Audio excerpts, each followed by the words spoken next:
Good morning. देखिए यहाँ पर पहला चैप्टर है the portrait of a lady. Portrait का मतलब होता है चित्र, है ना। ऑफ अ लेडी का मतलब एक महिला का चित्र जो कि एक एल्बम में लगा हुआ है, उसका यहाँ कुछ जिक्र किया गया है ना। या पोर्ट्रेट का मतलब होता है एक तरह से चित्रण, चरित्र चित्रण, एक महिला का चित्रण। ओके, इसको लिखा है खुशवंत सिंह ने लिखा है। किसने लिखा है? खुशवंत सिंह ने लिखा है। अब ये खुशवंत सिंह जो थे ये खुद एक नैरेटर थे, है ना। हिमसेल्फ इज अ नैरेटर, मतलब ये खुद एक नैरेटर थे। नैरेटर का मतलब किसी बात को नैरेट करने वाले। नैरेट का मतलब बात को बताने वाले। He was born in Hadali, Punjab on 2 Feb 1915। इनका जन्म जो है 2 फेब 1915 को पंजाब के हदाली शहर में हुआ था। His parents left him with his grand mother. होता क्या है, इनके माता पिता लेफ्ट मीन्स छोड़ दिए थे, हिम मीन्स इनको, विद हिज ग्रैंड मदर इनकी दादी माँ के साथ इनको छोड़ दिए थे। When they went to live in the city, जब उनके माता पिता सिटी में रहने के लिए चले गए थे तब खुशवंत सिंह को दादी के ही पास छोड़कर चले गए थे। ही वॉज अ रिनाउंड ऑथर। अब ये क्या हुए, ये खुशवंत सिंह एक जो है, रिनाउंड मीन्स पॉपुलर, काफ़ी चर्चित, पॉपुलर, प्रसिद्ध ये लेखक हुए या लेखक थे। ही वॉज अ ग्रेट जर्नलिस्ट, ये जो एक महान जर्नलिस्ट थे, पत्रकार थे, पॉलिटिशियन राजनीतिज्ञ थे, एंड लॉयर, और जो है काफ़ी अच्छे वकील थे।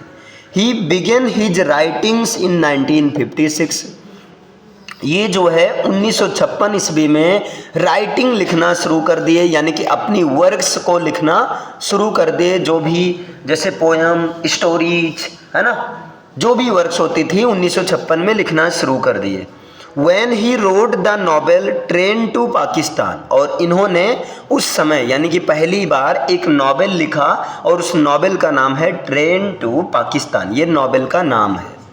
He left this world, इन्होंने इस वर्ल्ड को छोड़ा, फॉर हेवन, और हेवन के लिए गए यानी कि स्वर्ग सिधारे, ऑन 20 मार्च 2014, यानी कि 20 मार्च 2014 ईस्वी को इनका निधन हुआ, इनकी मृत्यु हुई। ओके, अब यहाँ पर क्या हुआ, चूंकि ये दादी के साथ रहते थे, इनके माता पिता बचपन में इनको छोड़कर चले गए थे, तो ये बहुत ज़्यादा इंस्पायर दादी जी से हुए थे। क्लियर है? तो इस चैप्टर में पोर्ट्रेट ऑफ अ लेडी का मतलब इन्होंने अपने दादी का जो है चरित्र चित्रण दिखाया है। दादी के बारे में पोर्ट्रेट का मतलब अगर एक्चुअल में देखा जाए तो पोर्ट्रेट का मतलब होता है प्रकाश डालना। क्लियर है? पोर्ट्रेट का मतलब होता है प्रकाश डालना। तो दादी के चरित्र चित्रण को इन्होंने प्रकाश डाला, उसको फोकस किया है। ओके बच्चा, अब यहाँ पर देखते हैं अबाउट द लेसन, देखते हैं इस लेसन में क्या है। अभी शॉर्ट में मैं बता रहा हूँ और आपको डिटेल से पढ़ के आना है। ओके, सारे चैप्टर का ऐसे, यानी कि चैप्टर के राइटर कौन है और राइटर के बारे में थोड़ा बहुत बताएंगे। उसके बाद में चैप्टर के बारे में अगर आप about the lesson her chapter का पढ़ लेते हो, आप इतना समझो, आपको ये पता चल जाएगा कि इस चैप्टर में लेखक ने क्या लिखा है, किसके बारे में लिखा है। अच्छा, अबाउट द ऑथर जब आप पढ़ते हो तो आपको ये पता चल जाता है कि राइटर ने लिखा है तो क्यों लिखा है। अगर उन्होंने उस वर्क को लिखा है तो उसके पीछे का रीजन क्या है ना। भाई दादी के ही बारे में क्यों लिखे, माता पिता के बारे में क्यों नहीं लिखे? तो कहीं ना कहीं इंस्पायर हुए थे, बचपन से ही ये दादी के ही साथ रहे, इनके माता पिता शहर में चले गए थे इनको दादी के पास छोड़कर, है ना। तो ये चीज़ है, देखिएगा यहाँ in the portrait of a lady, यानी कि इस चैप्टर जिसका नाम है पोर्ट्रेट ऑफ अ लेडी, इस चैप्टर में Khushwant Singh describes a graphic pen picture of his grandmother. Khushwant Singh जो हैं अपनी दादी माँ के, है ना, अपने दादी माँ के एक ग्राफिक पेन पिक्चर को डिस्क्राइब्स करते हैं, यानी कि दादी माँ के चरित्र चित्रण को एक तरह से, है ना, एक चित्रवत कुछ इस तरह से डिस्क्राइब करते हैं कि चैप्टर पढ़ते समय ऐसा लगेगा जैसे एक्चुअल में हम लोग की लाइफ से एक रिलेट होता है। क्लियर है? आगे देखिएगा, ही एंड हिज ग्रैंड मदर, होता क्या, ये और इनकी दादी माँ lived in their village home, अपने गांव वाले घर में रहा करते थे, है ना। ये और इनकी दादी माँ दोनों लोग अपने गांव वाले घर में रहते थे। When he was a small child, जब ये छोटे से बच्चे थे तब दोनों लोग साथ में रहते थे। She was a religious lady, अब दादी माँ के बारे में बताया गया कि दादी माँ जो हैं एक धार्मिक महिला थी। She always would move her lips, होता क्या था वो, ऑलवेज मीन्स हमेशा, वुड मूव हर लिप्स, वो हमेशा अपने लिप को, है ना, घुमाती रहती थी। मतलब कुछ ऐसा होता था कि वो हमेशा कुछ ना कुछ इन अ साइलेंट प्रेयर, एक शांतमय प्रार्थना के साथ, है ना, ऐसा लगता था जैसे वो हर समय प्रार्थना कर रही हो, भगवान से मन्नत, कई सारी विनती, ये सारी चीज़ें कर रही हो, और उनका होठ जो हिलता हुआ नजर आता था हमेशा। सी डाइड, और उनकी मृत्यु हुई, है ना, with prayer on her lips, और जब उनकी मृत्यु हुई तो मृत्यु के समय वो जो है प्रेयर ही कर रही थी, तब उनकी मृत्यु भी हुई, है ना। And rosary in her hand, और जब इनकी मृत्यु हुई तब ये प्रेयर कर रही थी, यानी कि होठों को हिलाते हुए, है ना, जैसे धीरे धीरे तो होठ हल्का फुल्का हिलते हैं, और इनके हाथ में फूलों की माला थी, यानी कि फूलों की माला, रोजरी का मतलब माला, जिसमें एक एक गोटी मतलब ऐसे आगे पीछे किया जाता है। वो काउंटिंग करते हुए, एक तरह से काउंटिंग करते हुए मंत्र पढ़ा जाता है या पूजा किया जाता है, ये भी एक तरीका होता है। आगे देखिए, नाउ लेट्स अस रीड, आओ हम लोग पढ़ते हैं, अबाउट लव, मतलब प्यार के बारे में, डिवोशन भक्ति के बारे में, एंड इमोशंस, और इमोशंस के बारे में, इमोशंस एंड फीलिंग्स के बारे में इन द स्टोरी। मतलब समझ में आया। इस स्टोरी में जब आप डिटेल से पढ़ेंगे तो आपको जो है एक दादी, है ना, और नाती के बीच एक प्यार को, एक भगवान के प्रति श्रद्धा को, यानी कि डिवोशन भक्ति को, और इमोशंस को दिखाया गया है। किस तरह से जब एक बच्चा, ये बच्चा स्कूल पढ़ने के लिए दादी से अलग होता है तब इसके ऊपर क्या दुख होता है और दादी के ऊपर क्या दुख होता है, ये सारी चीज़ें इस चैप्टर में डिटेल से दिखाया गया। अभी आपको वेरी शॉर्ट पता चल गया कि इस चैप्टर में क्या बताया गया। ओके, क्लियर है। अब आप लोग का होमवर्क ये समझ लो कि पोर्ट्रेट ऑफ अ लेडी, यहाँ पर इसके बारे में डिटेल से आपको पढ़ना है। ये पढ़ने के लिए कि किस प्रकार से दादी और इनका नाती दोनों रहा करते थे, है ना, दादी किस तरह से इनकी परवरिश की बचपन में, है ना, किस तरह से दादी का भगवान में विश्वास था, यानी कि डिवोशन था, और जो है जब ये लड़का दूर स्कूल के लिए जाता है तब दादी से अलग होता है। इस चीज को पता करने के लिए आपको पढ़ना है। इसलिए नहीं पढ़ना है कि आपके एग्जाम में आएगा, वो तो अलग केस हो जाएगा ना। इसलिए पढ़ना है कि एक सेल्फ अवेयरनेस के लिए कि होगा क्या इस चैप्टर में आगे। ओके, क्लियर है। देखिए यहाँ सेकंड चैप्टर है और ये पोयम है, इसका नाम है आ फोटोग्राफ। फोटोग्राफ का मतलब होता है एक प्रकार से फोटो खींचना। जैसे ऑटोग्राफ होता है तो ऑटोग्राफ में साइन लेकर उसको सेव रखा जाता है, किसी का सिग्नेचर साइन जो भी है। और फोटोग्राफ में किसी की फोटो जो है मेमोरी के रूप में यादगार रखी जाती है। जैसे बचपन की फोटो जब मिल जाती हैं, चुन्नू मुन्नू जब तुम रहते हो तब एक हंसी आती है, ये मन करता है भाई ये मुझे फोटो दे दो यार, मुझे देखना है मैं बचपन में कैसा था, कैसी थी जो है ना। तो ये फोटोग्राफ में यही है, एक फोटोग्राफ की बात हुआ है और इसको लिखा है शिर्ले टोल्सन ने लिखा है। किसने लिखा है? शिर्ले टोल्सन ने लिखा है। देखिएगा अब इनके बारे में देखते हैं, ये कौन है भैया? द पोएट, ये पोएट हैं शिर्ले टोल्सन, वाज अ ग्रेट पोएटेस। ये शिर्ले टोल्सन साहिबा जो हैं एक महान कवित्री थी, है ना, जर्नलिस्ट थी, पत्रकार थी, फेवरेट टीचर, एक अच्छी प्रिय टीचर थी, है ना, बच्चों की चहेती टीचर थी, एंड एडिटर, और एडिटर थी। एडिटर का मतलब होता है संपादक थी या प्रकाशक थी। She was born on 20 May 1924 in England. इनका जन्म हुआ था इंग्लैंड में 20 मई 1924 ईस्वी को जन्म हुआ था। Her first book was published in 1960। इनकी पहली किताब जो है 1960 ईस्वी में पब्लिश हुई थी, पहली किताब इनकी। She would participate in social activities also. ये जो है सोशल एक्टिविटीज में मतलब सामाजिक के कार्यों में भी पार्टिसिपेट किया करती थी। ओके, ये तो हो गया इनके बारे में कि ये कौन थी।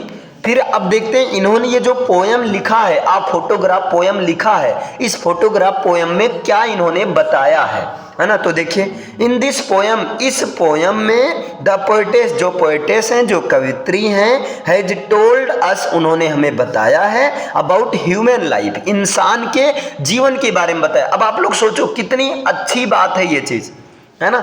इंग्लिश के ये लिटरेचर ही ऐसा सब्जेक्ट है जिसमें हमें ये सब चीज़ें मतलब जो कि डायरेक्ट लाइफ से कनेक्ट करती हैं, ये चीज़ें मिलती हैं और किसी सब्जेक्ट में नहीं मिलती हैं बहुत का। जैसे यहाँ पर पोएटेस ने इंसान के जीवन के बारे में बताया है कि इंसान के जीवन क्या कैसे होता है। आगे देखिएगा, childhood slips it is short lived, मतलब इंसान के जीवन के बारे में बताया गया जो कि शॉर्ट लिव्ड है, जो कि एक अल्पकालिक होता है, मतलब कुछ पता नहीं रहता है, एक कम समय का लाइफ टाइम होता है ना। जैसे आजकल इंसान का जो स्पैन, लाइफ स्पैन 60 से 70 वर्ष एवरेज हो गया है, लगभग 70-80 अगर चल जाए तो बहुत लंबा चल गया समझ लो आजकल के समय में, है ना। और यहाँ पर इन्होंने बताया है कि इंसान के जीवन में चाइल्डहुड स्लिप्स इनटू यूथ, मतलब चाइल्डहुड यूथ में, यानी कि बचपन कब जवानी में बदल जाता है पता ही नहीं चलता। Youth slips into old age, इसी तरह यूथ जो है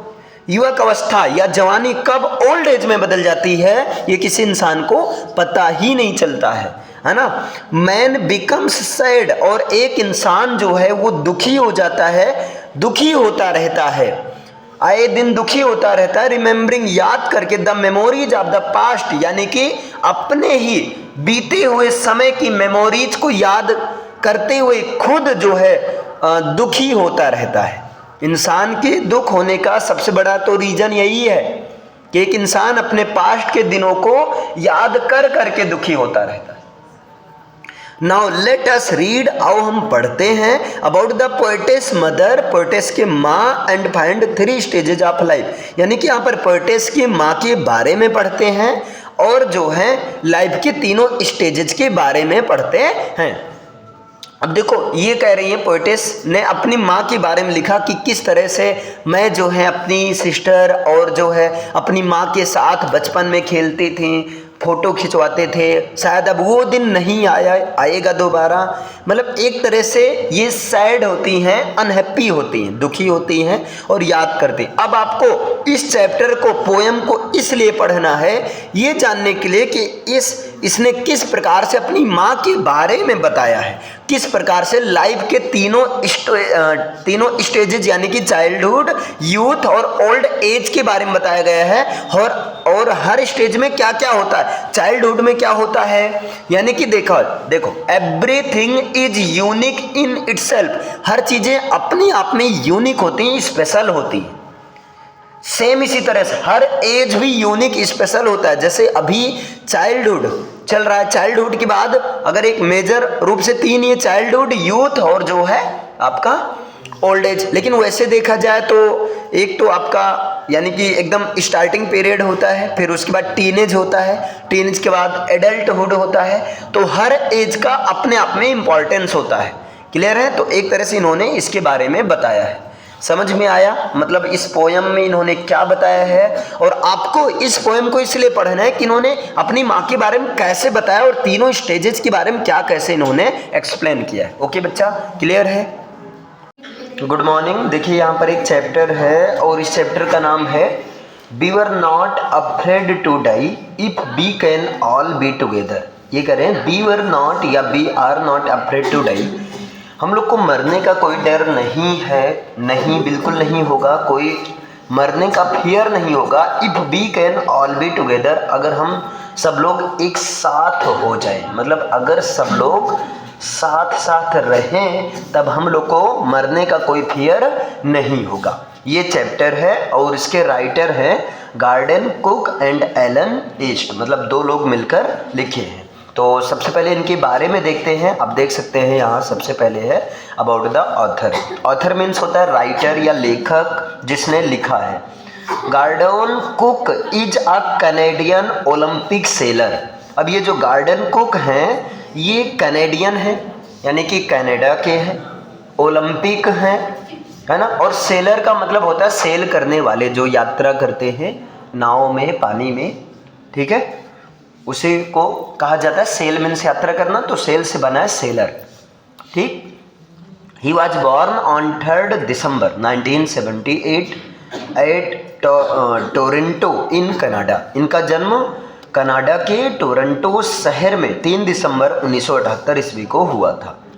ही would sail for the Royal Canadian Yacht Club. अब ये क्या किए, रॉयल कैनेडियन याच क्लब से ये यात्रा किया करते थे। यहाँ फॉर का मतलब शेष निकलेगा, ये रॉयल कैनेडियन याच क्लब, है ना, से यात्रा करते थे। या याच क्लब इस मतलब ये कौन से बोट में यात्रा करते थे, उस बोट का नाम है Royal Canadian Yacht Club. Alan East और दूसरे जो हैं एलन ईस्ट हैं।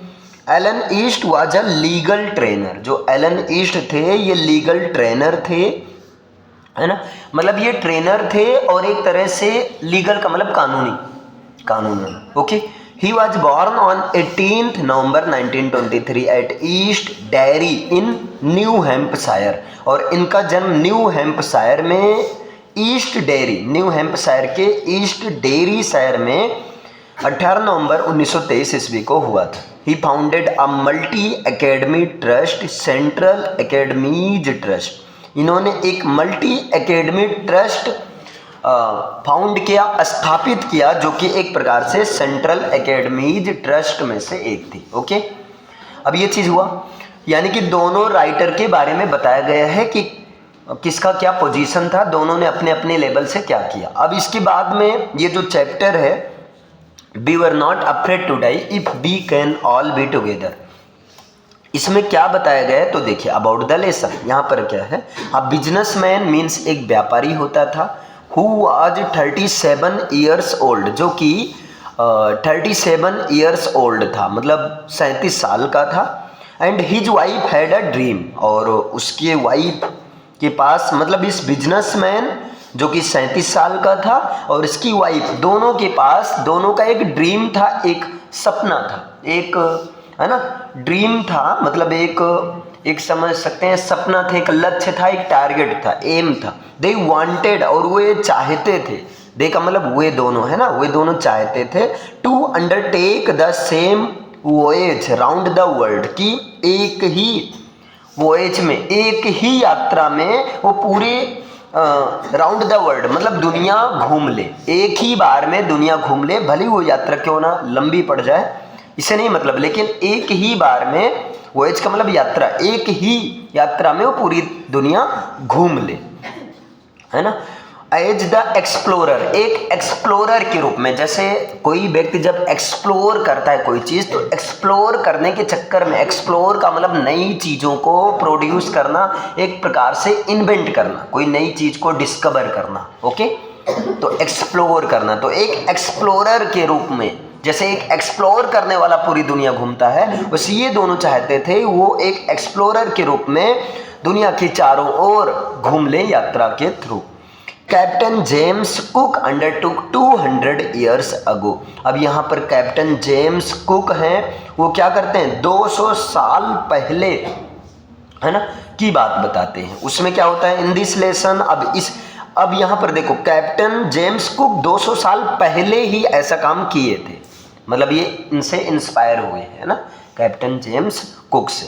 इन दिस लेसन, इस चैप्टर में, लेट अस रीड, मतलब हमको ये चीज़ आओ पढ़ते हैं, हाउ अ माइटी वेव, और पढ़कर ये पता चलाते हैं, पता लगाते हैं कि कैसे, हाउ अ माइटी वेव, कैसे एक शक्तिशाली लहरें, माइटी मतलब होता है शक्तिशाली, यहीं से एक फ्रेजल वर्ड बना है, माइट इज राइट, जिसकी लाठी उसकी भैंस, क्लियर है। तो mighty wave broke over them, किस प्रकार से एक बहुत ही शक्तिशाली लहर ने उनके ऊपर अटैक किया, एंड डैमेज्ड द शिप, और इनकी जहाज को पूरी तरह से क्या कर दिया था, डैमेज कर दिया था। अब ये चीज कैसे, मतलब शक्तिशाली वेव ने एक बहुत ही शक्तिशाली लहर ने, समुद्री लहर ने इनके ऊपर अटैक किया और इनकी जहाज कैसे डैमेज हो गई, बट दे स्ट्रगल्ड, लेकिन ये दोनों स्ट्रगल किए ऑन एंड वर सेव्ड, ये दोनों स्ट्रगल किए और फाइनली सेव हो गए, यानी कि मरने से बच गए। तो अब इस चीज को अगर जानना कि किस प्रकार से माइटी वेव ने इनके ऊपर अटैक किया और ये कैसे अपने लाइफ को सेव किए, जबकि इनकी शिप जो है काफी ज्यादा डैमेज हो चुकी थी, तो ये चीज आपको डिटेल में पढ़ने से पता चलेगा। लेकिन अबाउट द लेसन से आपको ये पता चल गया कि इसमें क्या होता है, एक बिजनेसमैन और अपने वाइफ के साथ में, चूंकि इनका पहले एक ड्रीम था कि एक वॉयज में ये अराउंड द वर्ल्ड क्या करेंगे, सेल करेंगे, घूमेंगे एक तरह से एक एक्सप्लोरर के रूप में, और ये दोनों जाते हैं अपने फैमिली के साथ, यानी कि बच्चों के भी साथ जाते हैं। लेकिन बीच में होता क्या है, इनके ऊपर, इनके जहाज के ऊपर एक माइटी वेव, शक्तिशाली लहर आती हैं, अटैक होते हैं और इससे इनकी जो जहाज थी जिस पर ये यात्रा कर रहे थे वो काफ़ी ज़्यादा डैमेज हो जाती है। इवन दिस, है ना, दे ऑल सेव्ड, लेकिन इसके बावजूद ये सारे लोग क्या हो जाते हैं, सेव हो जाते हैं, है ना, बच जाते हैं। कैसे बचते हैं, कैसे अटैक करता है, जहाज कैसे डैमेज होती है, बीच में कैसे स्ट्रगल करते हैं, यानी कि इनका स्ट्रगल क्या है, इनके वाइफ का स्ट्रगल क्या है और इनके बच्चों का स्ट्रगल क्या है। आप लोग कहानी पढ़े होंगे तो अब शायद चैप्टर रिलेट कर पा रहे होंगे कि बच्चों ने काफ़ी कुछ सपोर्ट किया था, कि बच्चों ने बताया ही नहीं था कि हाँ भाई मुझे चोट लग रही है, इससे कि पिताजी डिस्टर्ब ना होने पाए, वो जो अपना काम कर रहे हैं यानी कि बाहर से प्रोटेक्शन का वो करें। क्लियर है, इतना समझ में आया? बस अब आपको ये चीज पता लगाने के लिए इस चैप्टर को पूरा आपको फिर से एक बार पढ़ना होगा। अगर आप एक बार पढ़े हो तो फिर से पढ़ना होगा ताकि परमानेंट सेट हो जाए। ओके, क्लियर है? देखिए यहाँ पर एक पोयम है और इस पोयम का नाम है the laburnum top. Okay, the laburnum top. अब लेबरनम का मतलब होता है अमलतास, तो अमलतास के पेड़ का टॉप का मतलब एकदम टॉप वाला भाग, ऊपर वाला भाग। ओके, इसको लिखा है टेड ह्यूग्स ने लिखा है। किसने लिखा है? टेड ह्यूग्स ने लिखा है। अब देखिए टेड ह्यूग्स साहिबा के बारे में देखते हैं, नहीं साहब के बारे में देखते हैं। टेड ह्यूग्स मेल थे, देखिएगा। Ted Hughes was a famous translator, ये एक प्रसिद्ध ट्रांसलेटर थे। He was born on 17th अगस्त 1930, इनका जन्म 17 अगस्त 1930 ईस्वी को हुआ था।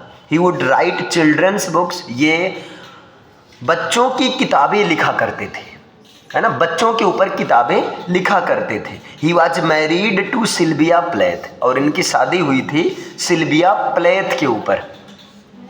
He died on, सिल्विया प्लेथ से शादी हुई थी ना, इनकी शादी सिल्विया प्लेथ से हुई थी। ही डाइड ऑन 28 अक्टूबर 1998, इनका जन्म 28 अक्टूबर 1998 को हुआ था। जन्म नहीं बल्कि मृत्यु हुई थी। ओके, इनकी मृत्यु हुई थी हाँ 28 अक्टूबर 1998 ईस्वी को।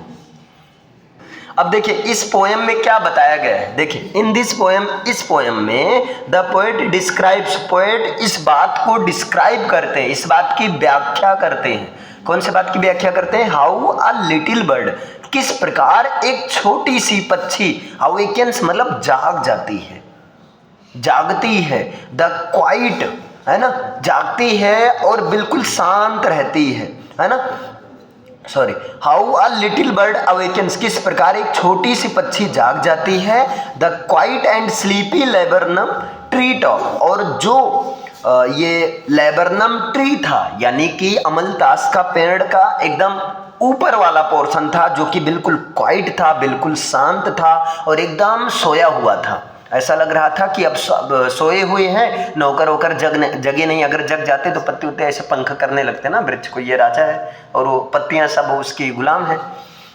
तो मतलब छोटी पक्षी जो कि इसके ऊपर बैठी हुई है ये जाग जाती है, कैसे जाग जाती है ये बताया गया है। और उसके बाद में जो लेबरनम ट्री का टॉप वाला पोर्शन था जो बिल्कुल शांत था, एकदम स्लीपी था, है ना, सोया हुआ था। अब वो क्या होता, इनटू थ्रिलिंग एक्सपीरियंसेस, अब वहां से वो जो है इस शांत और शांत माहौल को वो थ्रिलिंग एक्सपीरियंसेज में बदल जाता है। थ्रिलिंग एक्सपीरियंसेज का मतलब देखकर खुशी होती है। क्लियर है? बाद में पत्ते हिलने लगते हैं, बताया गया है। ये पोयम पढ़ने के बाद पता चलेगा बहुत अच्छी पोयम है ना। मतलब यहाँ पर समझे इस पोयम में क्या बताया गया है कि इस पोयम में लेबरनम के टॉप पर एक पक्षी बैठी हुई है। एक पक्षी थी, वो सो रही थी, फिर जाग जाती है। जब वो जाग जाती है तब वो देखती है कि ये जो लेबरनम ट्री का टॉप वाला पोर्शन जो पहले क्वाइट था और बिल्कुल शांत में था, अब धीरे धीरे धीरे जैसे जैसे दिन बीतता जाता है वैसे वैसे वो बिल्कुल थ्रिलिंग एक्सपीरियंस, मतलब एक तरह से मजा करने लगता है। पत्तियां हिलने लगती हैं और ऊपर से सूर्य भगवान भी जो है गर्मी भेजने लगते हैं। मतलब सूर्य का प्रकाश भी आने लगता है। लेकिन ऐसे जगह पर ये बैठी रहती है जहां पर सूर्य का प्रकाश कम आए। ये बहुत चालाक थी ताकि दोपहर में सूर्य के गर्मी से, एकदम बहुत घनघोर गर्मी से अपने आप को बचा सके। तो ये सारी चीजें बताया गया है। क्लियर है? समझ में आया बच्चा? तो अब ये सारा और अच्छे से पढ़ना होगा ना, तो पोयम पढ़ना। बहुत मजा है इस पोयम में। पता है, एक पक्षी है एकदम झुरमुट में, पत्तियों के झुरमुट में बैठी हुई है। सूर्य का प्रकाश देखता है भाई कहाँ पर है, लेकिन सूर्य का प्रकाश देख नहीं पाता। सूर्य अपनी प्रकाश किरणों को भेजते हैं, जादुई शक्ति को भेजते हैं, लेकिन वो पत्तियों के बीच में आती है, पत्तियों को एकदम चीरते फाड़ते आती है फिर बीच में, लेकिन इसके पास नहीं पहुंच पाती है क्योंकि ऐसे जगह पहुंची थी जहां पर चारों तरफ पत्तियों का घर बना हुआ था। ऐसे बहुत मस्त पोएम आप लोग पढ़ोगे ना, पढ़ना। अगर ऐसे आपको थ्रिलिंग एक्सपीरियंस लेना होगा तो आपको पोएम पढ़ना है। क्लियर? देखिए यहाँ पर एक पोएम है। इस पोएम का नाम है the voice of the rain. इसको लिखा है वाल्ट विटमैन ने लिखा है। The voice of the rain, Walt Whitman ने। नाम से क्लियर है, यहाँ पर बारिश की वॉइस के बारे में बात किया गया है। रेन की वॉइस के बारे में बात किया गया है कि जब बारिश गिरती होगी तो वो कैसे बातें करती होंगी, है ना। एक तरह से पर्सोनिफाइड किया गया यहाँ पर। ओके, देखते हैं। Walt Whitman was an American poet. Walt Whitman जो है एक अमेरिकन पोएट थे। ही वाज अ पैट्रियट, ये जो है देशभक्त थे। ही वाज बॉर्न ऑन 31 मई 1819। इनका जन्म हुआ था 31 मई 1819 को। He was a famous teacher among his students. ये अपने स्टूडेंट्स में काफ़ी ज़्यादा, अपने स्टूडेंट्स के बीच में काफ़ी ज़्यादा फेमस टीचर थे, यानी कि स्टूडेंट के चहेते अध्यापक थे ये। He was a journalist also, और ये जो है पत्रकार भी थे। He left the world on 26 March 1892 for heaven. ये संसार को त्याग कर हेवन के लिए 26 मार्च 1892 को निकले थे। इनका जो है 26 मार्च 1892 ईस्वी को स्वर्गवास हुआ था, देहांत हुआ था, मृत्यु हुई थी, मर गए थे, नहीं देहांत हुआ था। आगे देखें अबाउट द पोएम। पोएम के बारे में देखते हैं। अब क्या है इन द पोएम, इस पोएम में जिसका नाम है the voice of the rain, इस पोएम में rain and music are compared with each other. वाह, रेन और म्यूजिक एक दूसरे के साथ कंपेयर किए गए हैं, इसलिए क्योंकि जब रेन होती तब म्यूजिक भी बजती है ना। बारिश, छम छम छम सॉन्ग भी है, याद आ रहा होगा। हाँ, तो बिल्कुल वही चीज़ है। रेन और म्यूजिक का एक दूसरे से कंपेयर किया गया है और सॉन्ग भी बने हैं कि किसी का यार हंस रहा है, बारिश की जाए, है ना। कई सारा होता है, ऐसे कई सारा बना है। बोथ ऑफ देम, और ये दोनों ही चीज़ें, मतलब म्यूजिक और रेन, ये दोनों ही चीज़ें राइज फ्रॉम देयर सोर्स, ये दोनों चीज़ें, है ना, एक ही सोर्स से राइज होती हैं, है ना, अपने अपने सोर्स से राइज होती हैं। हेल्प द वर्ल्ड, दोनों ही चीज़ें वर्ल्ड को प्लेजर प्रोवाइड करती हैं, वर्ल्ड की सहायता करती हैं। बारिश में भी लोग एकदम बारिश में जाकर नाचते हैं, छम छम छम, मतलब बारिश का एंजॉय करते हैं। और म्यूजिक जब सुनते हैं तो भाई बाथरूम सॉन्ग ही गाते हैं, लेकिन गाते ज़रूर हैं। क्लियर है? तो इस तरह से यानी कि रेन और जो है क्या बोलते हैं ये म्यूजिक, ये दोनों एक दूसरे के समझ लो बढ़िया है। पोएट भी ये सोचे कि यार कंपेयर कोई नहीं किया है, मुझे करना चाहिए। ठीक है, आगे देखिए। दे कम बैक, और ये वापस आते हैं टू देयर सोर्सेस, अपनी सोर्सेस से वापस आते हैं, समय समय पर वापस आते हैं। To make them beautiful and pure, मतलब ब्यूटीफुल और प्योर करने के लिए आते हैं। अगर बारिश आती है तब भाई बारिश के होने से धरती पर एक हरियाली छा जाती है, धरती नाचने लगती है, पौधे वौधे निकल कर बाहर आ जाते हैं। यार ठीक है, सूर्य का इंतजार, आ जब सूर्य बाबा कहो निकल रहे हैं, क्लियर है ना। और म्यूजिक में भी जब आदमी म्यूजिक वगैरह सुनता है तो एकदम दिमाग की घंटी बज जाती है, एकदम मस्त रहता है। मतलब दिमाग को एक फ्रेशनेस, एक ताजगी, स्वीटनेस प्रोवाइड होता है, क्लियर है। तो दोनों ही। अब आप लोग को लालच लग रहा होगा, अच्छा अगर अबाउट द पोयम में इतनी अच्छी बात बताई गई है तो पोयम में तो बहुत अच्छी बात बताई गई होगी, क्लियर है। तो पोयम एक बार आप लोग पढ़िएगा, क्लियर है। अगर आपको लगता है कि मैं पढ़ाऊँ तो मैं भी पढ़ाऊँगा, लेकिन एक बार ये कंप्लीट होने के बाद में, क्लियर है। बाकी आप कमेंट कर सकते हैं, ज़्यादा कमेंट हो जाएगा मैं अलग से पढ़ा दूंगा स्पेशली बड़े एक्सप्लेनेशन के साथ। Okay, voice of the rain complete. Good morning. देखिए यहाँ पर एक चैप्टर है और इस चैप्टर का नाम है discovering tweet, the saga continues, है ना। अब क्या है डिस्कवरिंग ट्यूट, यानी कि ट्यूट का डिस्कवर किया जाना। इसमें जो सैगा हैं वो कंटिन्यूज हैं, ठीक है। इसको सागा या सैगा, सागा ही बोल दो, सागा कंटिन्यूज। A.R. विलियम्स ने लिखा है। अब A.R. विलियम्स, इनके बारे में पहले देखते हैं। तो देखिए A.R. Williams has been specialist in science and cultural heritage. A.R. Williams जो हैं साइंस और कल्चरल हेरिटेज में स्पेशलिस्ट थे, है ना।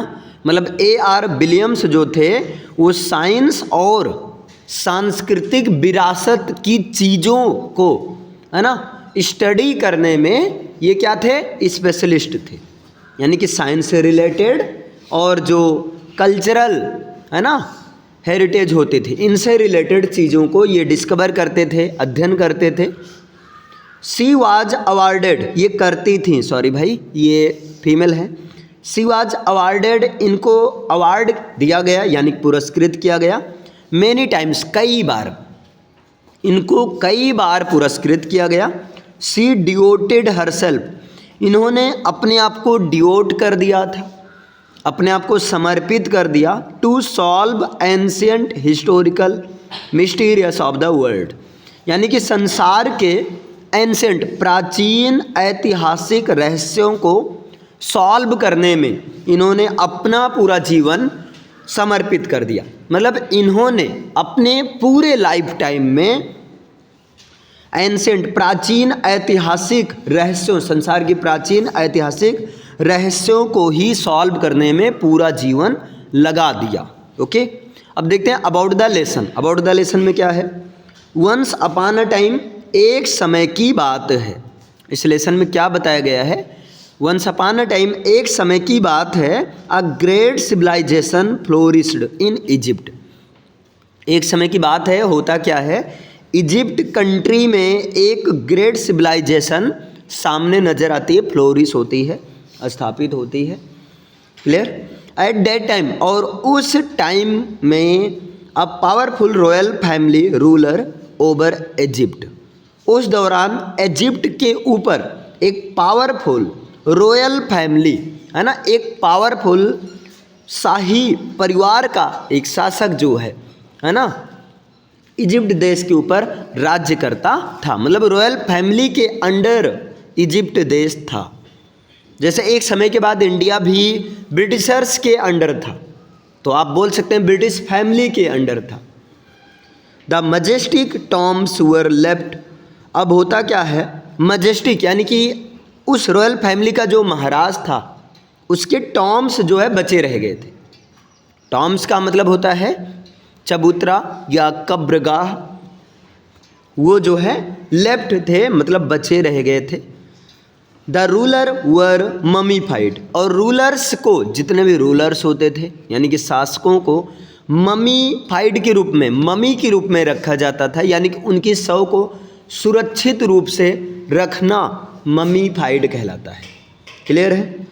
Tweet was the last ruler of the royal family, और उन शवों से, उन ममीफाइड से पता चलता है कि उस रॉयल फैमिली का जो अंतिम शासक था, लास्ट रूलर था, वो था ट्यूट था, होवर्ड कार्टर। अब ये जो ट्यूट था ये कैसे पता चला?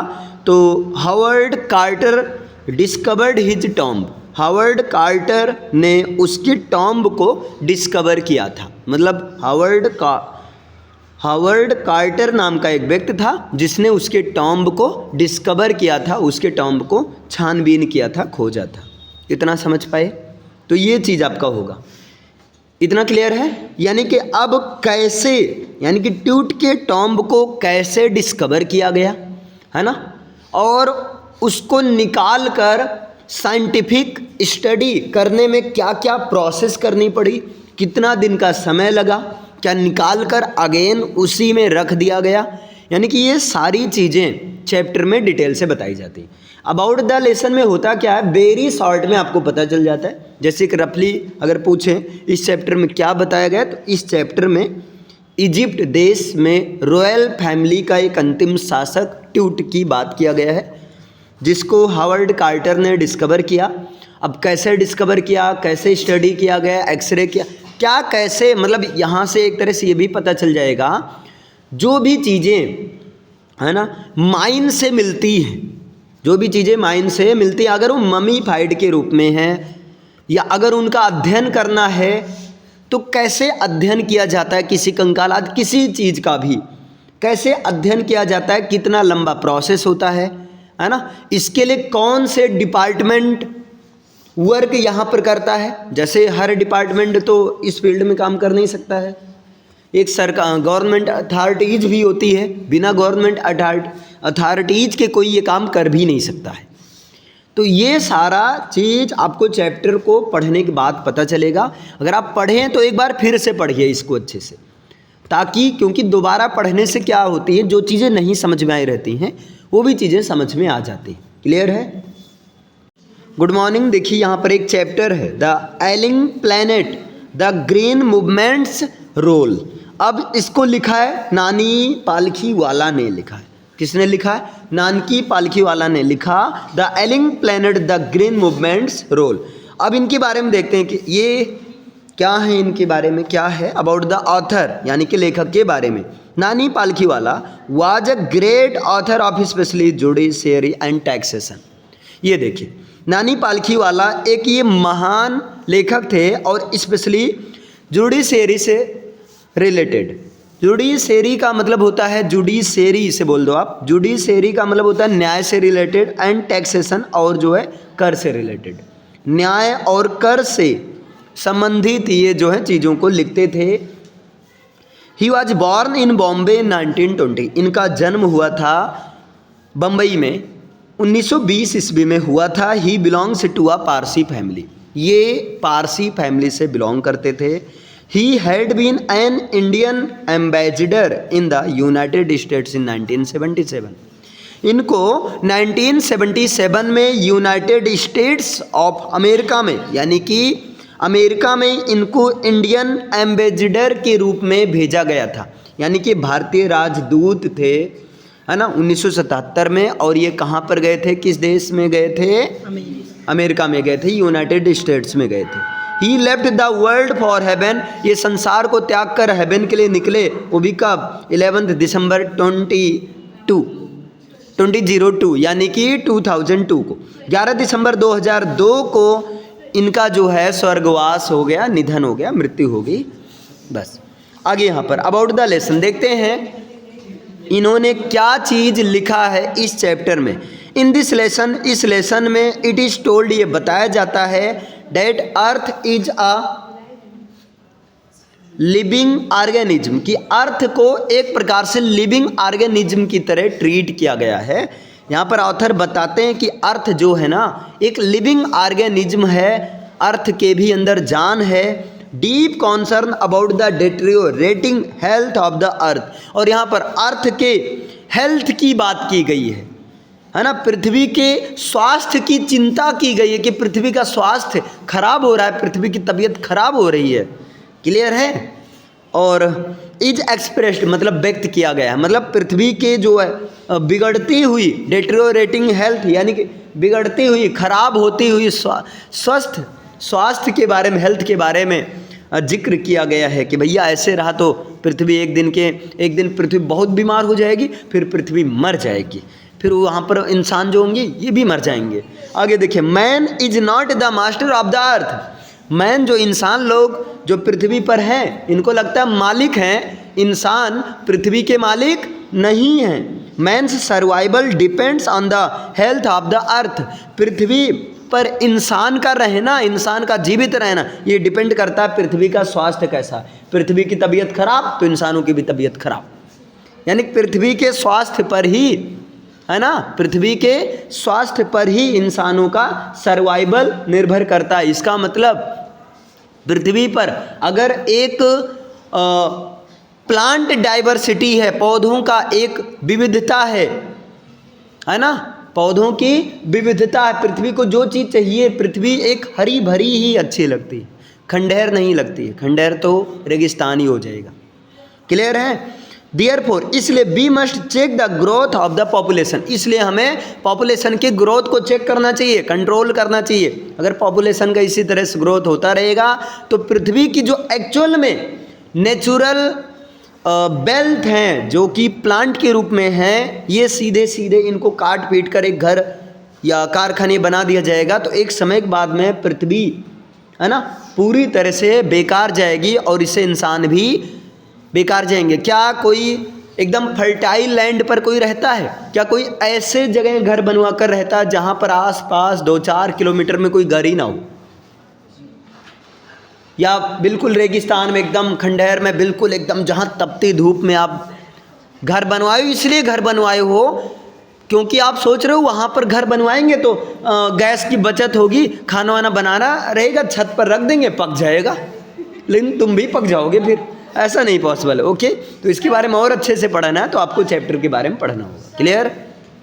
देखिए यहाँ पर एक पोएम है चाइल्डहुड। चाइल्डहुड का मतलब होता है बचपन, इसको लिखा है मार्कस नेटन ने। अबाउट द पोएट, यानी कि इनके बारे में देखते हैं क्या है।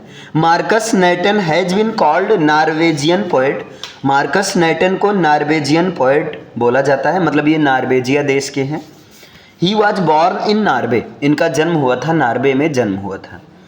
ही इमेजिन्स, ये इमेजिन करते हैं, कल्पना करते हैं, द लॉस ऑफ चाइल्डहुड, कि बचपन खो गया, है ना, बचपन के खो जाने का ये कल्पना करते हैं, है ना।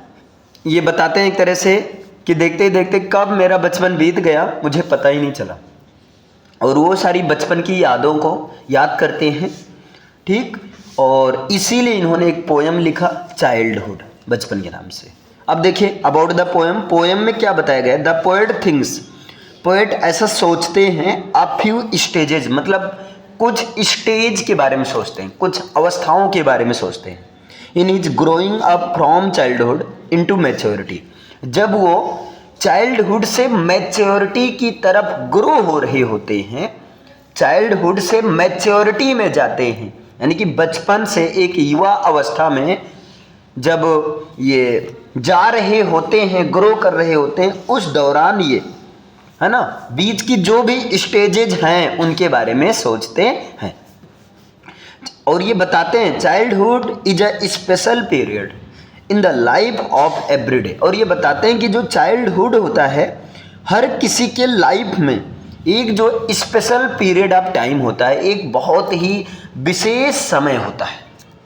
क्लियर है? यानी कि सबसे गोल्डन टाइम होता है चाइल्डहुड। उसके बाद अगर देखा जाए उससे भी ज़्यादा गोल्डन टाइम होता है एकेडमिक लेवल का, स्कूल, है ना। अगर आप स्कूल में रहते हुए एंजॉय नहीं कर पाए, यानी कि स्कूलिंग टाइम में, तो आप समझो कुछ नहीं कर पाए, क्योंकि स्कूल टाइम में हमें हर चीज़ का एंजॉय मिलता है, पढ़ने का भी मज़ा, मस्ती, यार दोस्त बनाने का, अपने कैरेक्टर को इम्प्रूव करने का, हर चीज़ें मिलती हैं। बचपन में चलो उतना सेंस नहीं रहता है ना, बचपन में एकदम ज़िंदगी बिंदास रहते, कुछ भी कोई फर्क नहीं पड़ता, कोई मरे कोई जिए, इट डजंट केयर, है ना। लेकिन इसके बाद का जो पीरियड होता है स्कूलिंग टाइम, इसमें बहुत अच्छा रहता है, क्योंकि यही एक ऐसा जोन होता है कि इसमें हम सारी चीज़ें सीखते हैं जो कि ओवरऑल लाइफ टाइम चलती रहती है।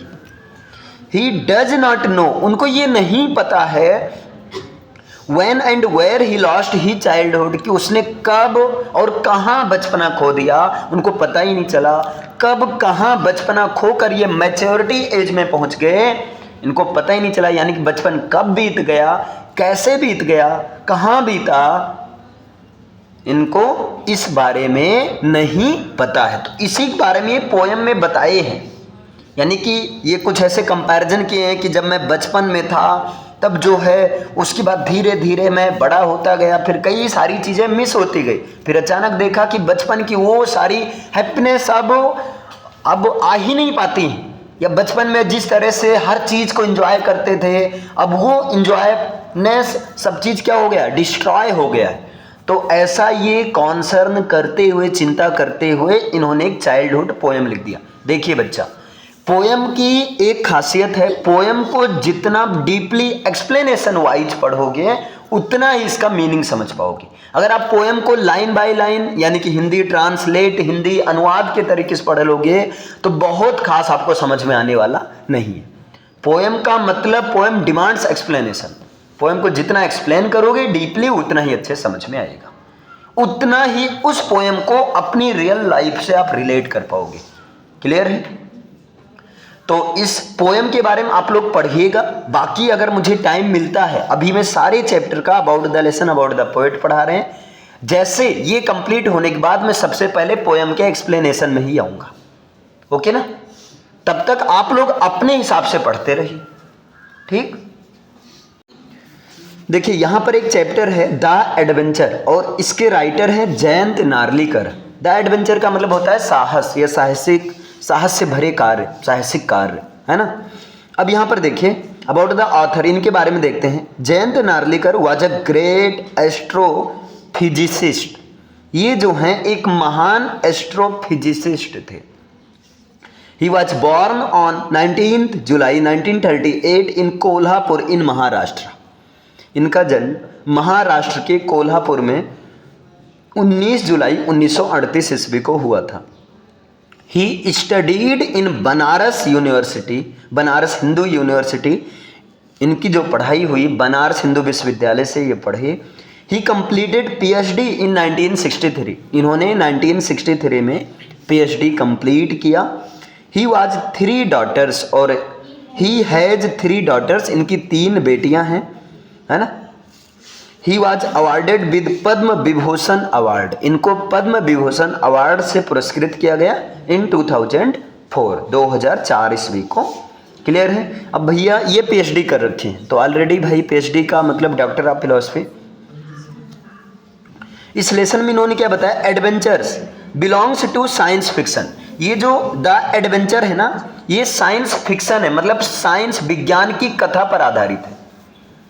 प्रोफेसर गंगाधर पंत गैटोंडे, जहां पर professor Gangadhar Pant Gaitonde finds himself, अपने आप को पाते हैं ना स्ट्रेंज वर्ल्ड, एक अजीब सी दुनिया में पाते हैं। ये बता रहे हैं कि इस कहानी में कुछ ऐसा होता है कि एक प्रोफेसर गैटोंडे गंगाधर पंत हैं, प्रोफेसर गंगाधर पंत गैटोंडे हैं, वो कुछ ऐसा काम करते हैं कि देखते देखते वो अपने आप को एक अजीब सी दुनिया में पाते हैं। वो कहते हैं यार मैं कहाँ पहुँच गया, अजीब से जगह में पहुंच जाते हैं, यानी कि उनका पूरा थिंकिंग, थॉट्स, सारी चीज चेंज हो जाती है। अकॉर्डिंग टू हिस्ट्री, और हिस्ट्री के अनुसार the east India company was wound up just after events of 1857। History के अनुसार जो ईस्ट इंडिया कंपनी थी, है ना, वो 1857 ईस्वी की घटनाओं के बाद में भी कई सारे घाव कर रखी थी। मतलब 1857 ईस्वी की घटना के बाद में ईस्ट इंडिया कंपनी ने बहुत ज़्यादा फैला, बहुत ज़्यादा विस्तृत रूप से, चूंकि जीत तो अल्टीमेटली किसकी हुई थी, ईस्ट इंडिया कंपनी की हुई। आगे the events had taken a different course. अब क्या हुई, कई सारी घटनाएं ये डिफरेंट कोर्स लेकर बैठी। द बैटल ऑफ पानीपत, जहां पर कई सारे आगे चलकर युद्ध हुए, जैसे एक तो पानीपत का युद्ध हुआ, है ना। The Marathas had one the battle not lost it, यद्यपि मराठा लोग युद्ध को जीत तो गए, है ना, युद्ध जीते थे लेकिन हारे भी नहीं थे। लेकिन वही कहा जाता है ना, हार कर भी, जीत कर भी हार जाना, कुछ ऐसा केस हुआ था मराठोज के साथ में। भाई एक क्षेत्र की सेना से आप जीत सकते हो, अगर हर क्षेत्र की सेना आपके पीछे लग गई तो आप कहां तक जीत पाओगे। प्रॉब्लम तो ये भी हो जाएगी। महाराणा प्रताप भी तो जीत गए थे, लेकिन एक समय के बाद उनको भी जंगल जंगल भटकना पड़ा, क्योंकि पहले के समय में ये होता था, सबसे बड़ी चीज ये होती थी आप जीत जाओ, उससे बड़ी चीज ये होती थी कि आप खुद एक्सेप्ट करो, हाँ मैंने हार एक्सेप्ट किया। लेकिन इंडियंस लोग जो होते थे ना, ये अपना हार एक्सेप्ट नहीं, जंगल में रहने चले जाते थे, लेकिन कभी ये नहीं कहते थे मैं अपना हार एक्सेप्ट कर रहा हूं। तो अंग्रेजों को ये खल जाता था। क्लियर है? जंगल में चले जाते थे, वहां से घुस घुस कर एक एक को चुन चुन कर मारते थे। उधर शिवाजी की कहानी सुने होगे, महाराणा, ऐसे जितने, रानी लक्ष्मीबाई, मतलब जब तक ये लोग जिए शान से जिए और मरे भी तो शान से मरे। मारने के लिए अंग्रेजों को छल करना पड़ा, ऐसे सामने से नहीं मार पाए, छल से मारा गया इन लोग को। तो अंग्रेज लोग को कहीं ना कहीं पछतावा तो रहेगा ही ना, यार जितने भी इंडियंस को मार रहे हैं सबको छल से मार रहे हैं, आमने सामने किसी को परास्त ही नहीं कर पा रहे हैं। जबकि इंडियंस लोग के पास संसाधन कम था, अंग्रेजों लोगों के पास तोप वगैरह थे। भाई आए तोप उड़ा दी, क्या करोगे ये बताओ, है ना। चलिए, तो ये सब, इस चैप्टर को पूरा जब डिटेल से पढ़ोगे तो और मजा आएगा। Okay, good morning. देखिए यहाँ पर एक चैप्टर है और ये सप्लीमेंट्री का चैप्टर है, इसका नाम है the summer of the beautiful white horse. इसको लिखा है विलियम सरोयान ने, या सरोयान आप बोल दो, सरोयन बोल दो, जो मन करे वो बोल दो, विलियम सरोयान। अब इनके बारे में क्या है, विलियम सरोयान वाज बॉर्न ऑन 31 अगस्त 1908, यानी कि विलियम सरोयान का जन्म 31 अगस्त 1908 ईस्वी को हुआ था। Okay, he was an American novelist, ये अमेरिकन नॉवलिस्ट थे, यानी कि अमेरिका के उपन्यासकार थे। He was awarded for his great works many times. देखो, ही वॉज अवार्डेड, इनको अवार्डेड किया गया था, यानी कि पुरस्कृत किया गया, फॉर हिज ग्रेट वर्क्स, मतलब इनके महान वर्क के लिए, इनके महान कामों के लिए, मेनी टाइम्स, कई बार। इनको जो इनके महान कामों के लिए कई बार अवार्डेड किया गया, कई बार पुरस्कृत किया गया। He was an essayist also, क्या बोल रहा हूँ, He was an essayist also, ये एक निबंधकार भी थे।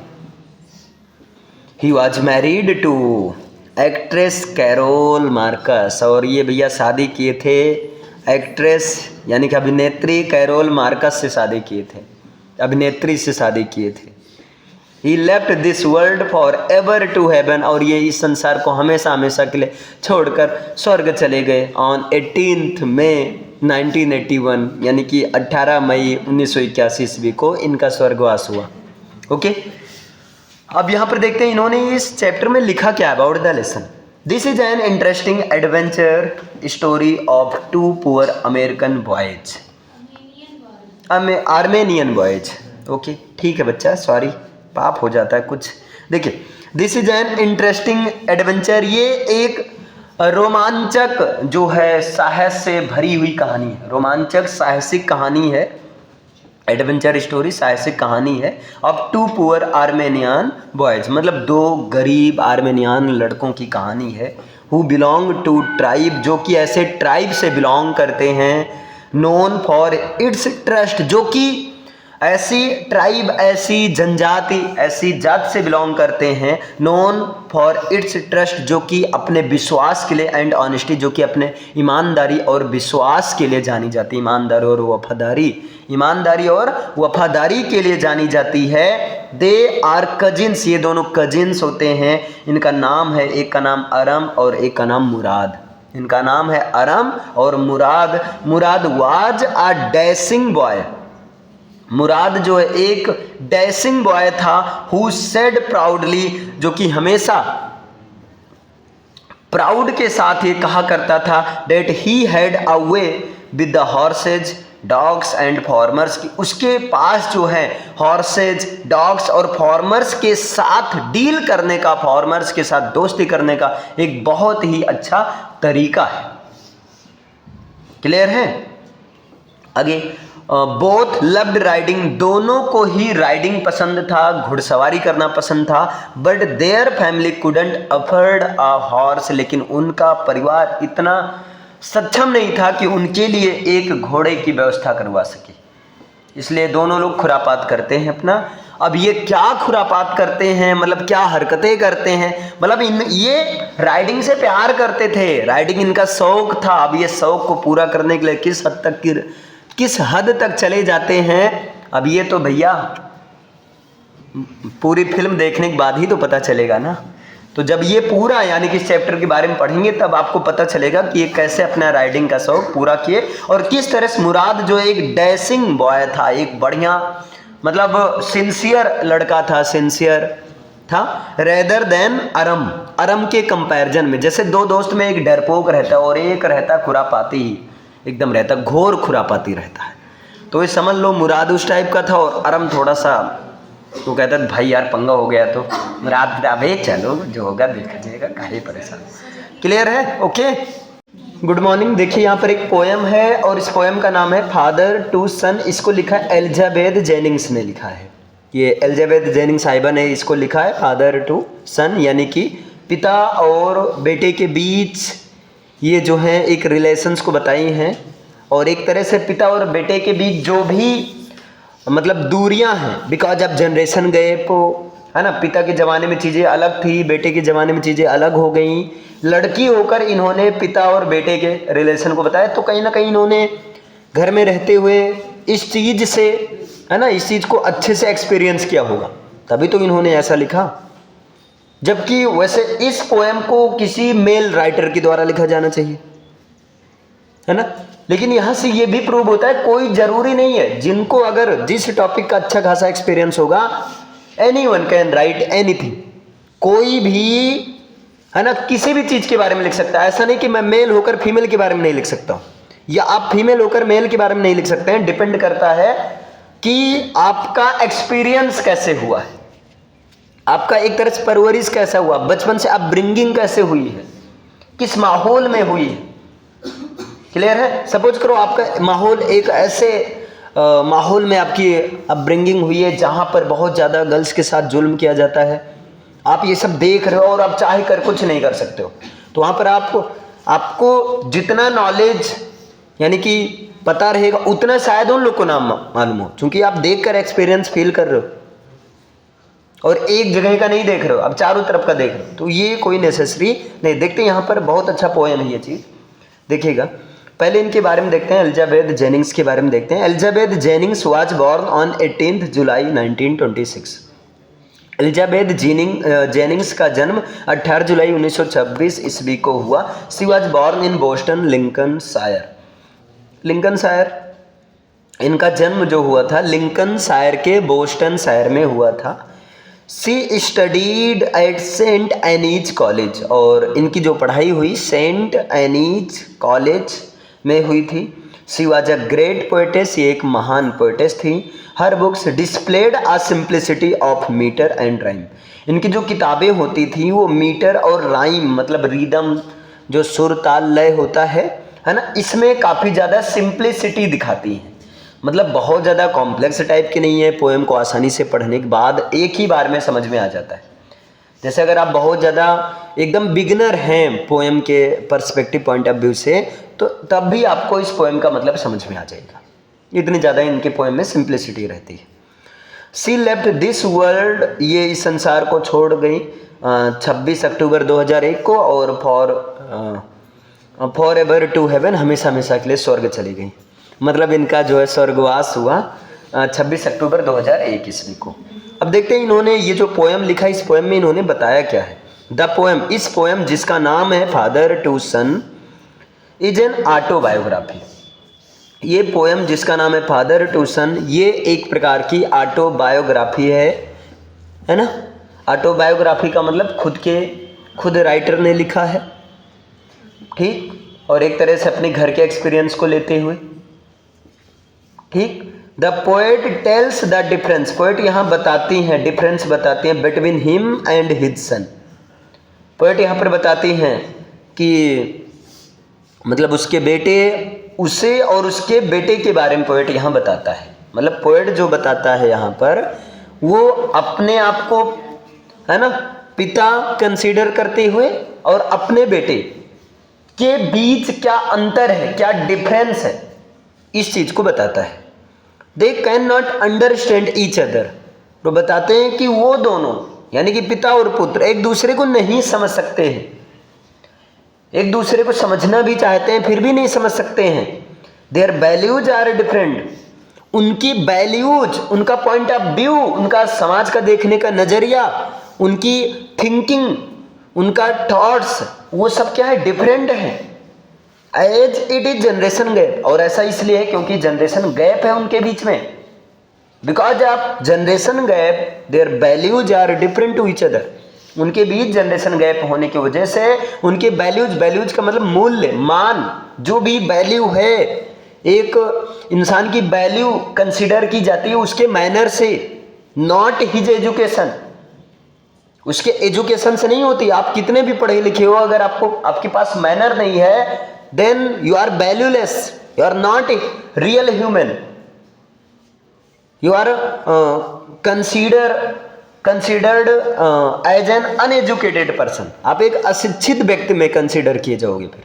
तो वही उनके बीच की जो वैल्यूज हैं, पिता और बेटे के बीच की वैल्यूज, वो क्या है, अलग है, बिल्कुल डिफरेंट है। बिकॉज ऑफ जनरेशन गैप, क्योंकि जैसा कि उनके बीच एक जनरेशन गैप है। इसका मतलब सीधा ये है कि पिता के समय में चीजें अलग हुआ करते थे और अब के समय में चीजें, या बेटे के समय में चीजें, और ये जनरेशन गैप हमेशा रहेगा। भाई जनरेशन गैप तो बना ही रहेगा ना, आज चीजें कुछ अलग प्रकार से हो रही, कल को अलग प्रकार से होंगी चीजें, ठीक। ये चीज अब जैसे इसको इन्होंने बताया है पोएम में और इसको एक्सप्लेन किया। यहां तो इन्होंने शॉर्ट में बताया कि देखो पोएम में पिता और बेटे के बीच बात किया गया और बात ये हो रही कि दोनों एक दूसरे को नहीं समझ पा रहे हैं, है ना।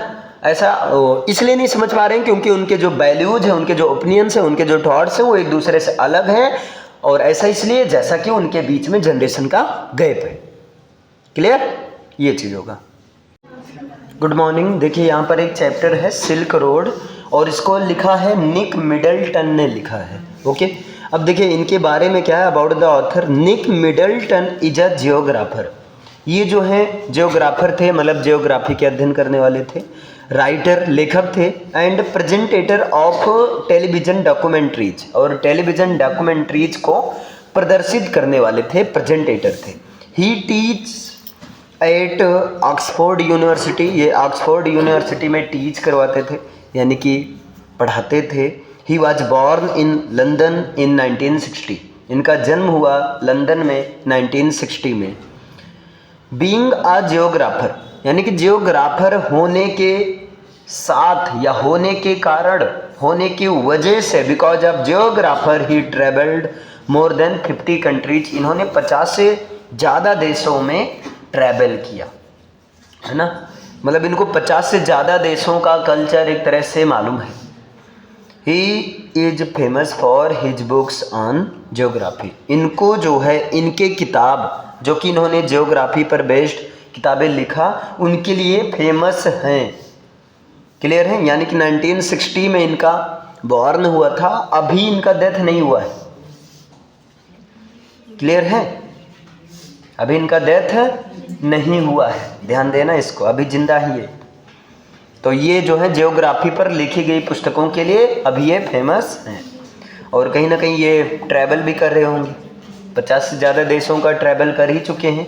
अब देखते हैं इस लेसन में इन्होंने किसके बारे में बताया है, अबाउट द लेसन। इस लेसन में क्या बताया है, द लेसन जिसका नाम है सिल्क रोड, सिल्क रोड है, डिस्क्राइब्स, ये बताता है, व्याख्या करता है, द ऑथर्स पिलग्रिमेज, यानी कि ऑथर्स के उस तीर्थ यात्रा को बताता है, टू माउंट कैलाश, जिन्होंने या जिसने माउंट कैलाश तक की, कैलाश पर्वत तक की जो यात्रा किया, उस यात्रा का वर्णन करते हैं, है ना।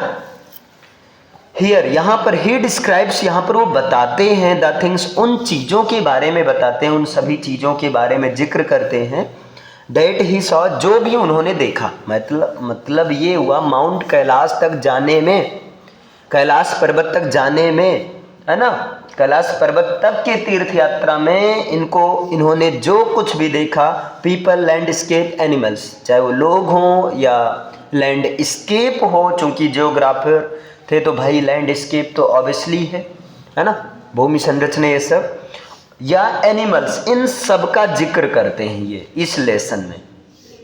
ही ऑल्सो डिस्क्राइब्स, और इसके साथ में वो इस बात को भी बताते हैं, हिज एक्सपीरियंस विद पीपल, लोगों के साथ अपने एक्सपीरियंस, अपने अनुभव को भी शेयर करते हैं। whom he met during his journey, मतलब उन सारे लोगों के साथ मिलकर जो एक्सपीरियंस हुआ है ना, जो कि इनको यात्रा के दौरान इनसे मिले हुए थे, उन सभी लोगों से बात करके, उन सभी लोगों से मिलकर जो भी इनको अनुभव प्राप्त हुआ, उन सब बातों को वो इस लेसन में सिल्क रोड में बताते हैं। समझ में आया ना?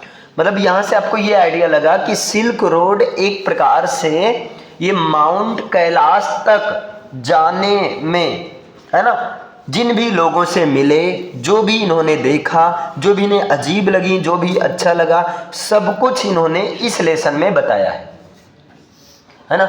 जाने में क्या कठिनाइयाँ होती हैं, वापस आते समय क्या कैसे इनके साथ, मतलब क्या क्या दिक्कतें फेस करना पड़ा, ये सारी चीज़ें ये बताते हैं इस लेसन में।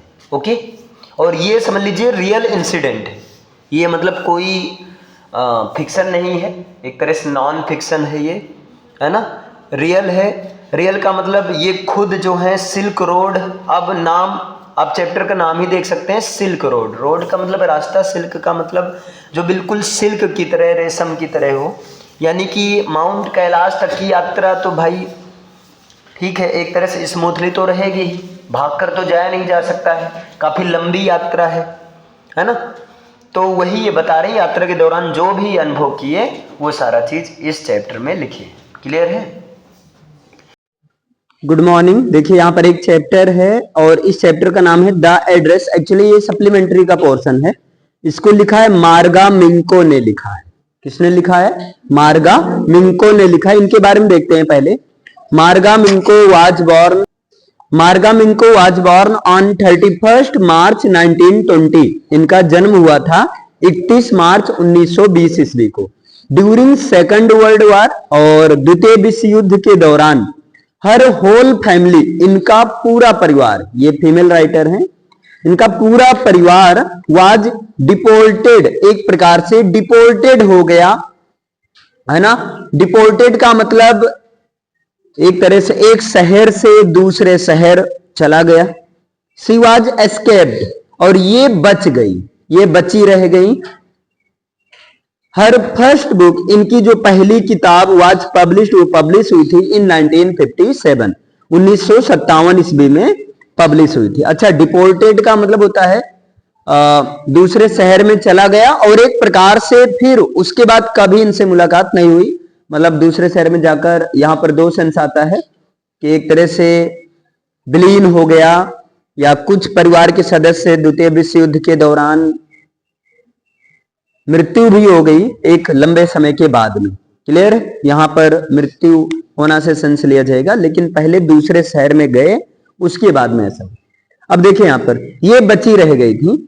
हर first book was published in 1957। इनकी जो पहली किताब है 1957 ईस्वी में पब्लिश हुई थी, इनकी जो किताब है। It explores the working of a young mind in, अरे sorry, she was awarded for her works. इनको इनकी रचनाओं के लिए पुरस्कृत किया गया। She was married to the poet Bert Boyten, और इनकी शादी जो हुई कभी, बर्ट बॉयटेन से हुई थी इनकी शादी, इनसे हुई थी बर्ट बॉयटेन से। अबाउट द लेसन, इस लेसन के बारे में देखते हैं। The address is a very touching story of psychological interest. देखिए ये द एड्रेस, ये जो कहानी है, ये ऐसी कहानी है खासकर उन चीजों पर आधारित है ना, जो चीजें साइकोलॉजिकल इंटरेस्ट पर बेस्ड होती है ना, मतलब साइकोलॉजिकल इंटरेस्ट को टच करती हैं, मनोविज्ञान के प्रति रुचि को, इंटरेस्ट को ये जो है दिखाती है, उसको टच करती है। It explores the working of a young mind in war times. ये वार टाइम्स के दौरान, यानी कि युद्ध के दौरान, एक जो है छोटे या एक नवयुवक की मेंटालिटी को, है ना, मेंटालिटी को दिखाता है, एक्सप्लोर करता। मतलब वार टाइम में एक छोटे से माइंड कैसे काम करता है, उसकी वर्किंग, है ना, को जो एक्सप्लोर करता है। The narrator joins the second world war.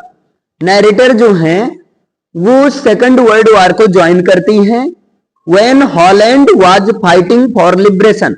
उस दौरान जब हॉलैंड देश लिबरेशन का मतलब फ्रीडम के लिए फाइट कर रहा होता है। She had only her mother at home. इनके पास, इनके घर पर केवल इनकी मां होती है, मतलब यही दो, ये और इनकी मां। This is how war leaves it scars on young minds.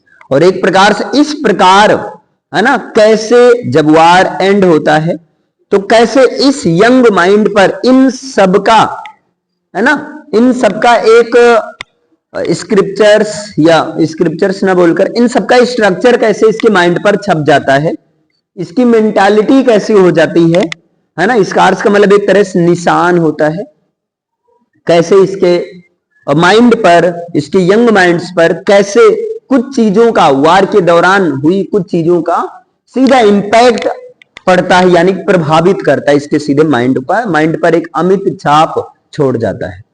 समझ में आया? तो द एड्रेस एक प्रकार से ये वार टाइम के दौरान है कहानी।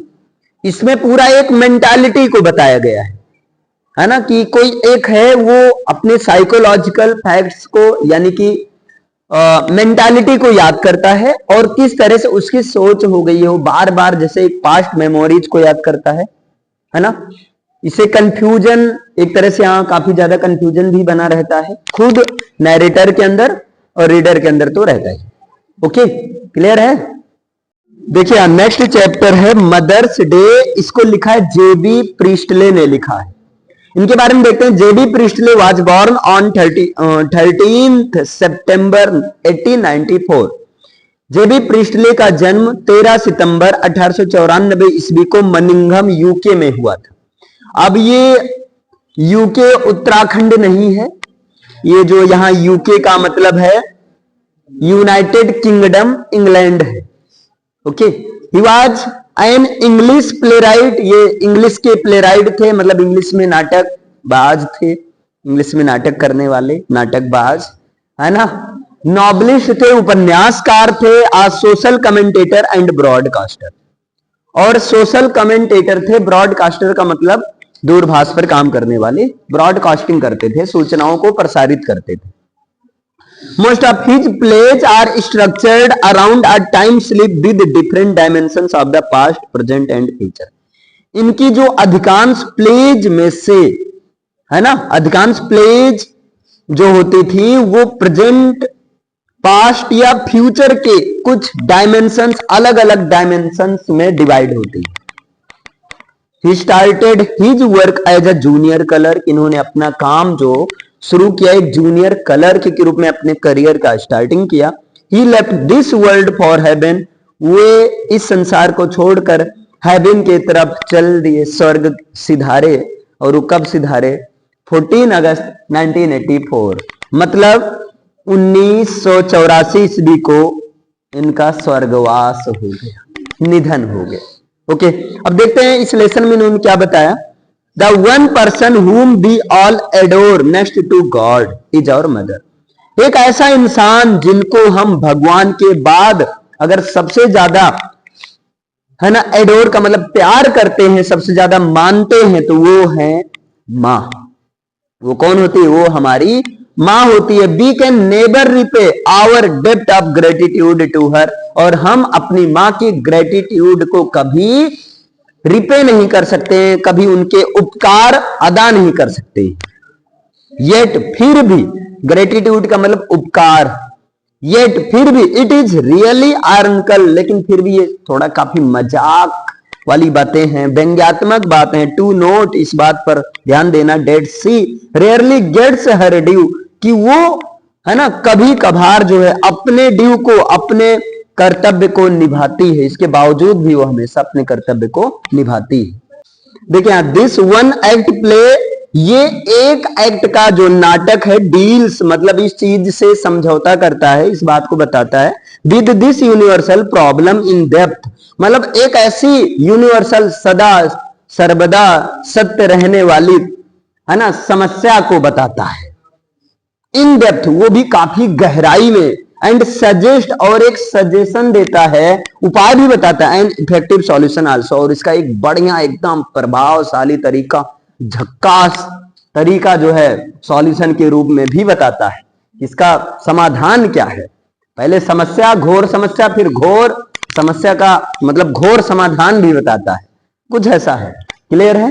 अब ये पूरा पढ़ेंगे तब क्लियर होगा इसमें एक्चुअल में क्या बताया गया है, मतलब कुल मिलाकर यहां पर मां के बारे में बताया गया है। क्लियर है?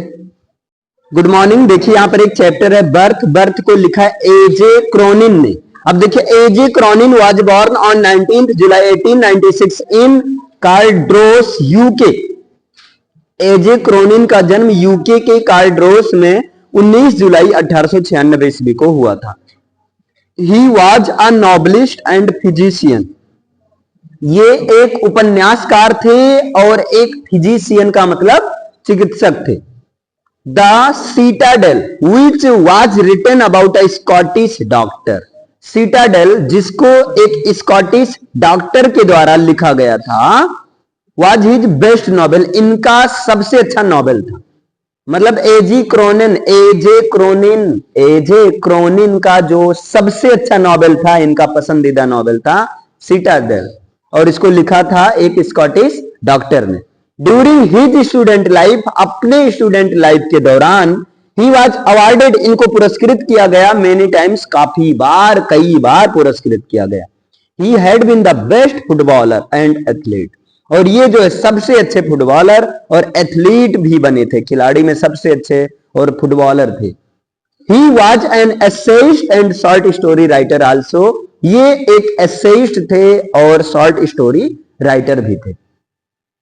अब लेसन में क्या बताया इन्होंने बर्थ में? Birth is a serious and inspiring story. Birth एक बहुत ही गंभीर और इंस्पायर करने वाली कहानी है of how a young doctor, की कैसे एक यंग डॉक्टर रिवाइव्स मतलब जीवित कर देता है, रिस्टोर्स मतलब वापस ला देता है, रिवाइव्स या रिस्टोर्स का मतलब पुनः जीवन ला देता है, to a life a newborn baby, एक है ना नए जन्मे बच्चे के अंदर कैसे उसको वापस जीवित कर देता है, जबकि उम्मीद सब लोग ये कर लेते थे कि अब ये बच्चा मर जाएगा, लेकिन इसके बावजूद इस डॉक्टर ने अपने पेशेंट्स के साथ कैसे जो है जीवित कर देता, पेशेंस एंड पैशन के साथ। The little one is placed under the bed, मतलब एक छोटी सी चीज बेड के नीचे है ना, ये छोटा सा, जब ये छोटा था तब ये बेड के नीचे फंस जाता है, बाई मिड वाइफ के द्वारा बेड के नीचे मतलब गलती से फंस जाता है। बिकॉज क्योंकि ऐसी डिक्लेयर्स, क्योंकि जब वो ऐसा डिक्लेयर करती है इट इज स्टिल बॉर्न, तो वो मात्र पैदा ही हुआ होता है। But an honest doctor refuses to heed the remark of midwife, लेकिन एक ईमानदार डॉक्टर ने उस मिडवाइफ के इस तरह की बातों पर बिल्कुल ध्यान नहीं दिया, ध्यान देना स्वीकार नहीं किया। मिडवाइफ का कहना था कि अब ये इसका कुछ होने वाला नहीं, ये तो निपट गया है, लेकिन डॉक्टर ने कहा नहीं है ना, इसका होने वाला है, मतलब इसमें जान आ सकती है, वो पूरा लगा रहा। एनीवे खैर जो भी है, बीइंग ऑनेस्ट एंड डेडिकेटेड, ईमानदारी और डेडिकेटेड टू हिज प्रोफेशन, और अपने प्रोफेशन के प्रति डेडिकेशन के चलते, ईमानदारी और अपने प्रोफेशन के प्रति डेडिकेशन कर्तव्य निष्ठा के चलते, Andrew first brings the baby out in the world, Andrew ने पहली बार संसार में बेबी को ला दिया, मतलब इस बेबी के अंदर जान ला दिया। बट ही शॉक्ड, लेकिन वो शॉक्ड हो गया, वो बहुत ज्यादा तब शॉक्ड हो जाता है टू सी द मदर, मां को देखकर कोलैप्सिंग एंड चाइल्ड लाइफलेस, वो बहुत ज्यादा तब परेशान हो जाता है जब उसकी मां जो है अपने बच्चे को कोलैप करती है, यानी कि अपने बच्चे के गला दबाकर उसको मार देती है। ये देखकर वो और ज्यादा जो है क्या हो जाता है, अरे चाइल्ड लाइफलेस, चाइल्ड बिल्कुल लाइफलेस हो जाता है, ये चीज इसके पहले घटना होती, ठीक है। ये देखकर वो और ज्यादा आश्चर्यचकित हो जाता है जब वो देखता है कि उसकी माँ जो है कोलैप्सिंग करते करके उस बच्चे को लाइफलेस कर देती है, फिर से मतलब एक तरह से मार देती है। यहां पर देखिए the child the mother collapsing, यानी कि उसकी माँ बिल्कुल बेहोश हो जाती है जब वो बच्चे को लाइफलेस देखती है। तो मतलब उसके माँ को बिल्कुल जैसे ये उम्मीद ही नहीं रहती है उसकी खुद के माँ को कि ये बच्चा जीवित होने वाला है, जबकि डॉक्टर पूरी तरह संघर्ष करता है। डॉक्टर को ये बात देखकर आश्चर्य होता है कि उसकी माँ इतना ज्यादा हिम्मत हार गई है कि मैं पूरा प्रयत्न कर रहा हूं, लेकिन माँ कह रही भैया देखो क्या होने वाला। माँ दाई, वही दाई मतलब आधी माई। क्लियर अभी समझ पाए ना। देखिए यहां पर द टेल ऑफ, देखिए यहां पर एक चैप्टर है the Ghat of only world, इसको लिखा है अमिताभ घोष ने, अमिताभ घोष ने लिखा है। किसने? अमिताभ घोष ने। अमिताभ घोष एक इंडियन ऑथर थे, 11 जुलाई 1956 को कलकत्ता में पैदा हुए थे। इन्होंने अपनी एजुकेशन दून स्कूल देहरादून से पाई और ये जो है अपने higher education Saint Stephen's College Delhi University से प्राप्त किए और दिल्ली स्कूल ऑफ इकोनॉमिक्स से भी इन्होंने एजुकेशन किया, हायर एजुकेशन। और इन्होंने अपना जो करियर, अपनी पहली जॉब इंडियन एक्सप्रेस न्यूज़पेपर में करना शुरू किया था और इनको पद्मश्री, गवर्नमेंट ऑफ इंडिया के द्वारा पद्मश्री अवार्ड भी दिया गया। आइए देखते हैं इन्होंने इस लेसन में क्या बताया है। This article gives a deeply touching account of a Kashmiri poet. ये आर्टिकल में एक कश्मीरी पोएट के बारे में बात किया गया, काफी डीपली तरीके से बात किया गया। Who dies of a cancer in the US, और ये बेचारा कैंसर में नहीं, यूएस में कैंसर की वजह से मर जाता है। ये अमेरिका में कैंसर की वजह से मर जाता है। The tumour in his brain, होता क्या इसके ब्रेन में ट्यूमर हो जाता है। was first detected in Feb 2000, है ना। और ये ट्यूमर का पता चलता है फरवरी 2000 ईस्वी में पता चलता है। And he died on 8 December a couple of years later, और ये जो है इसकी डेथ 8 दिसंबर को हो जाती है, लगभग 1-2 साल के बाद जब पता चलता है। कपल का मतलब 2 होता है। ही वॉज अ कीन लवर ऑफ रोगन जोश, ये रोगन जोश का बहुत शौकीन था। The songs sung by Begum Akhtar and Kishore Kumar, और ये जो रोगन जोश है ये एक प्रकार से गाने हैं। अच्छा, रोगन जोश का लवर था और बेगम अख्तर और किशोर कुमार के गाने इनको पसंद था। और क्या पसंद था? And the old Bombay films, और ओल्ड बॉम्बे फिल्म्स ये पसंद करते थे। ही वॉज ओपन हार्टेड, ये खुले दिल के, खुले मतलब एकदम दिलवाल नहीं, दिलवाल नहीं, दिलदार इंसान थे। एंड लिबरल इन आउटलुक, और देखने में आउटलुक में काफी ज्यादा फ्रीडम, मतलब मस्त मौला टाइप के आदमी ये थे। क्लियर है। यहां पर डाइंग मैन, एक मरता हुआ व्यक्ति, मरने दो इसे।